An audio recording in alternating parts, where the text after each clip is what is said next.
मेज़बान मुकर्रम और तमाम अकाबिरीन उम्मत को खैराज तहसीन पेश करता हूँ कि आज आप एक अजीम मसले के लिए जो खालिसतन दीनी और कुरानी मसला है उसके हल के लिए यहाँ बैठे हैं।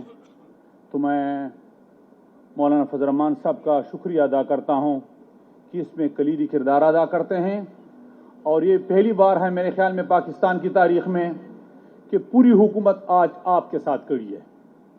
ये इससे पहले नहीं हुआ है। वज़ीर ख़ज़ाना भी आपके साथ है, वज़ीर मज़हबी उमूर आपके साथ है और इसी हुकूमत के हुकूमती इतिहाद का सरबराह इस मजलिस का रूह रवां है। तो मेरे भाइयों, फ़नी और इल्मी लिहाज से अगर हम देखें तो इसमें तो दो राय नहीं है कि सूद हराम है। अक़लन भी हराम है, नक़लन भी हराम है। और दुनिया के बड़े मज़ाहिब जो इस्लाम आखिरी पैगाम है अल्लाह की तरफ से रसूलुल्लाह पर जो कुरान नाज़िल हुआ का आखिरी पैगाम, उन्होंने तो हल्लल्लाहुल बै व हर्रम रिबा साफ साफ फरमा दिया। और इससे पहले जो दुनिया में ईसाई दुनिया है वो भी कैथोलिक वाले, वो भी हुर्मत सूद के ईसाई दुनिया भी कायल थी। ये तो यहूदी साहूकारों ने, जिसको भी अल्लाह ने मना किए थे क़दनुहु अन्हु, लेकिन वो अपनी साजिश से बाज नहीं आते और मुसलमान दुनिया को जब भी कुव्वत हासिल होते तो उन पर रहम उनको नजर आता है। स्पेन में जब मुसलमानों की कुव्वत थी तो उन्होंने इन यहूदियों को वहां पनाह दी थी। ईसाइयों के जुल्म से तंग आकर वहां बैठे थे और फिर वहां उन्होंने साजिश करके कैथोलिक में एक और फिरका पैदा किया, प्रोटेस्टेंट, और उससे सूद की हिल्लत का फैसला सादिर किया, फतवा हासिल किया ईसाई दुनिया से। तो ये एक आम सादा सा मसला नहीं है। इस तरह हमारे बड़ों ने फरमाया, बहुत बड़ा मसला है सूद का। और यहूदी जो हैं पूरी दुनिया को अपने माशी जालिमाना शिकंजों में उन्होंने कस लिए हैं। तो इसी हवाले से यहूदियों की इस साजिश को नाकाम बनाना कोई आसान काम नहीं है। हमारे बुजुर्गों ने जिस तरह फरमाया कि यहाँ जो है हक और ताकत में वो तवाजुन हमारे इदारों में नहीं है। हक को हक नहीं समझते, ताकत को हक समझते हैं। तो इसके लिए ज़रूरी है कि फिर मैदान अमल में कौन होते हैं। आप लोग यहाँ सिर्फ तकारीर पर इक्तिफा न करें बराह करम। जब मैदान अमल सचता है, और जिस तरह हमारे बुजुर्गों ने फरमाया कि अदालत वो फैसले नहीं करते, वो फैसले किस तरह करेंगे, किसके लिए अदालत रात के वक्त खोलते हैं, जिसके पीछे कुव्वत हो। तो आपके साथ कुव्वत नहीं है, हम पाकिस्तान में मुसलमानों के साथ कुव्वत नहीं है, इस्लाम के नाम पर आजाद हुआ है। तो आप फैसला करें आज कि जितने पाकिस्तान के मुसलमान हैं वो सब निकले, अदालत के सामने बैठ जाए कि किसी जज को बाहर निकले की इजाजत नहीं देंगे जब तक आप ये फैसला न सादिर न करें कि सूद हराम। अगर आपने ये फैसला कर दिया कि हम अपने पाकिस्तानी अवाम को निकालेंगे और इन अदालतों को मजबूर कराएंगे, क्या वफाकी शरीय अदालत ने गलत फैसला सादिर किया है? तो दुनिया वाले मानते अकलन भी सूद हराम है। अब इस पर मैं तो तकरीर तो नहीं कर सकता, दलाइल तो नहीं दे सकता, अकलन भी सूद हराम है। और ये जो जिसके कच्चे जहन है अकली दुनिया में, तो वो तो यही दलील देते हैं, इन्नमल बैउ मिस्लुर रिबा। वो तो यही दलील देते हैं कि ये बै भी इसलिए हलाल है कि रिबा के मानिंद है। यानी रिबा तो इतना हलाल है, अक्सर तशबीह की बुनियाद पे क्यों कहते हैं कि ये रिबा जो है इतना हलाल है कि सूद इस तरह है इसलिए ये बै उसकी तरह है, ये तिजारत उसकी तरह है इसलिए तिजारत भी हलाल है।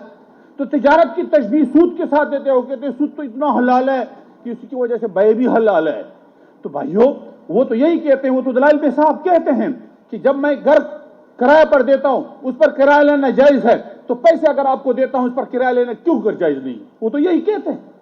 तो वो तो यही कहते हैं कि अगर मैं तिजारत में एक चीज 1000 रुपए पर खरीद लेता हूं तो उसको 1100 पर फरोख्त कर सकता हूं, तो मैं अपने पैसे को तरह इजाफे के साथ फरोख्त नहीं कर सकता।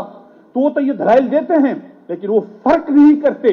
और फर्क है, देखो ये जिस मसलन जिन्स जो अशिया है, मोटर है, ये कार है, ये जो पुराना हो एक नया हो तो उसकी वैल्यू में फर्क होता है या नहीं? لیکن نوٹ نیا ہو یا پرانا اس کی ویلیو میں فرق آتا ہے؟ تو اس کے ویلیو میں کوئی فرق نہیں ہے. تو جب نوٹ پرانا ہو یا نیا ہو اس کے ویلیو میں فرق نہیں آتا. تو آپ کو میں نے پیسہ 1000 روپے کا نوٹ دیا, 6 مہینے کے بعد میں آپ سے واپس لیتا ہوں, وہی نوٹ وہی کام کرتا ہے جو 6 مہینے پہلے کرتا تھا. لیکن ایک موٹر کار میں نے آپ کو آج دے دیا, 6 مہینے کے بعد اس طرح وہ نہیں ہوگا. 6 مہینے کے بعد اس کا ویلیو تبدیل ہو جاتا ہے. تو اسی طرح زر میں اور اشیاء میں فرق ہے, اور اسی طرح زر اور نقد تعین تو قبول نہیں کرتا اور دوسرے تمام اجناس تعین قبول کرتا ہے. تو پھر ان کے معاملات میں احکام میں اسی بنیاد پر فرق ضروری ہے. اور اس لیے ہمارے علماء تو فرماتے ہیں کہ اگر جب نوٹ کے ویلیو میں فرق نہیں آتا, نئے نوٹ اور پرانے نوٹ میں اس میں فرق نہیں آتا, اشیاء کے ویلیو میں فرق آتا ہے, تو اسی بنیاد پر اگر آپ پیسے کسی کو دیتے ہیں اور وہ پیسے تو آپ کو واپس کرتے ہیں تو اس کے ویلیو میں فرق نہیں آیا تو اس پر اضافہ اس لیے ناجائز ہے. تو اسی بنیاد پر علماء کہتے ہیں کہ سود عقلاً بھی حرام ہے, نقلاً بھی حرام ہے. ایک مسلمان کے لیے تو یہ صرف یہی کافی احل اللہ البیع وحرم الربا. لیکن وہ لوگ جو عقل کو مانتے ہیں, اسلام کو, مذہب کو نہیں مانتے, اور ہمارے ساتھ جو لوگ اسمبلیوں میں ہیں, یاد رکھو وہ سود کو حرام نہیں سمجھتے, وہ مذہبی کارڈ کو حرام سمجھتے ہیں, وہ شراب کو حرام نہیں سمجھتے. وہ اس لیے آپ علماء کو, دیندار طبقات کو, ان سے میرا پرزور اپیل کرتا ہوں کہ خدا را ان طاقت کے اداروں کو مضبوط کرو, اور یہ تب مضبوط ہوں گے کہ وہاں ہمارے پشت پر آپ کھڑے ہو. اگر آپ ہمارے پشت پر کھڑے نہ ہو تو ہم کیا کر سکتے ہیں؟ ہم ہمیشہ ہر بجٹ میں صورت سود پر دلائل دیتے ہیں, لیکن کوئی سننے کے لیے تیار نہیں ہوتا. وہ کہتے ہیں یہ مولویوں کی باتیں ہیں. تو کیا یہ صرف مولویوں کی بات ہے؟ آج یہ بڑے بڑے ہمارے فرموں کے مالک بیٹھے ہیں, ماشاءاللہ, اللہ تعالیٰ کو جزائے خیر دے.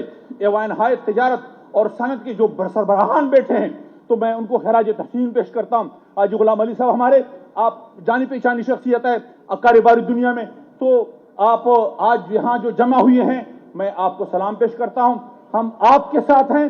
میں نے تو خود حج کے حوالے سے جو ہمارا رفائی فنڈ ہے, میں نے صاف پہلے دن سے ان کو کہا ہے کہ سود اس پر 1 روپے نہیں لیا جائے گا, اور ان کو حلال اکاؤنٹ میں رکھ دیے. تو ہم تو اپنی اقدامات کر رہے ہیں. تو مولانا صاحب ہمارے ساتھ تشریف فرمائے, انہوں نے مجھے حکم دیا تھا, تمام جو وفاقات ہیں میرے ساتھ بیٹھ گئے تھے, اور یہ تقی عثمانی صاحب ہمارے بہت عظیم شخصیت, انہوں نے جو کچھ کہا تھا اسی کی بنیاد پر جالندی صاحب تشریف فرمائے ہیں, اسی کے ہدایات پر ہمارے جتنے وفاقات کے سربراہ ہیں انہی کی ہدایات پر ہم نے سمری تیار کر کے وزیر اعظم کو بھیجا ہے. اور مولانا صاحب سے یہی درخواست پہلے بھی ہم نے کیا ہے, انہی کے کہنے پر ہم نے سب کچھ کیا ہے. انشاءاللہ العزیز مدارس کے وہ تمام مسائل حل ہوں گے جو آج آپ کو خدشات ہے, آپ کے اکاؤنٹ بھی کھولیں گے, آپ کے سارے مسائل حل ہوں گے. ہم آگے بڑھ رہے ہیں, اور آپ سے یہی درخواست ہے کہ آج کے بعد آپ اس طرح نہیں کہ صرف مدرسے کی طرف واپس چلے گئے اور اپنی خانقاہ کی طرف واپس چلے جائے. نہیں, عوام کو اپنے ساتھ ملا کر اور ان لوگوں پر جو ہیں زور ڈالو, ان پر زور دو کہ یہ مسئلہ ہم نے حل کرنا ہے. تو ہم آپ کے ساتھ ہیں. جو بھی تجاویز یہاں مرتب ہو, جو بھی قرارداد آپ پاس کرتے ہیں, جس چیز پر آپ اتفاق کرتے ہیں, حکومت کی طرف سے ہم آپ کے ساتھ کھڑے ہیں. انشاءاللہ ان کو عملی جامہ پہنائیں گے. وآخر دعوانا الحمدللہ. جزاک اللہ. وفاقی وزیر مذہبی امور حضرت مولانا